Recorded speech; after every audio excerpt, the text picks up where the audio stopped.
একটা মোবাইল আত্মীয়-স্বজনকে দেওয়ার জন্য নিয়ে আমরা তো ভাই বোন আছে আমাদের। এটার জন্য যদি ট্যাক্স দিতে হয় আমাদের এটা দুঃখজনক। এগুলোর উপর কর আরোপ করা আমার মনে হয় ঠিক হবে না।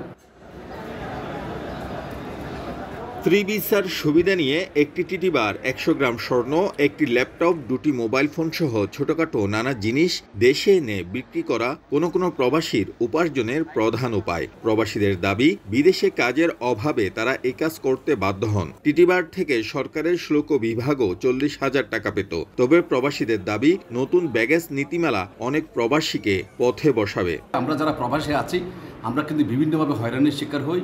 আমার মনে হয় যে মোবাইল এবং বিভিন্ন গোল্ড থেকে শুরু করে যে বিভিন্ন জায়গায় যে করগুলো আরোপ করা হয়েছে প্রবাসীদের জন্য, এটা আমাদের জন্য নেতিবাচক হবে।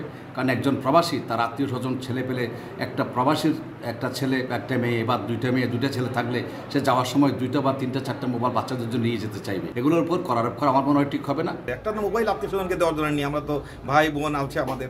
এটার জন্য যদি ট্যাক্স দিতে হয় আমাদের এটা দুঃখজনক। 10 লক্ষ টাকার উপরে যে আবার একটা কর আরোপ করা হচ্ছে, এটা কি আমাদের জন্য খুব একটা পজিটিভ হচ্ছে? প্রবাসী ভাইয়েরা প্রবাস থেকে এই যে রেভিডেন্সের যুদ্ধ করে এই বাংলাদেশের রাজস্বকে তারা শক্ত করে ধরে রেখেছেন, তাদের জন্য আমি মনে করি যে বাজেট মাত্র প্রস্তাবিত হয়েছে, এটা নিয়ে বিশদভাবে আলোচনা হবে।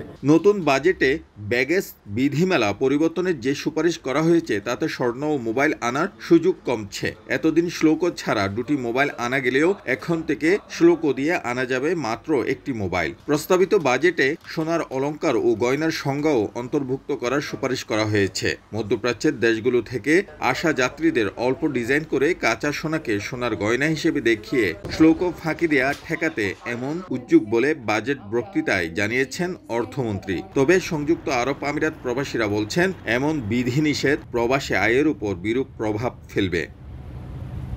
শিবলাল সাদিক, সময় সংবাদ, সংযুক্ত আরব আমিরাত।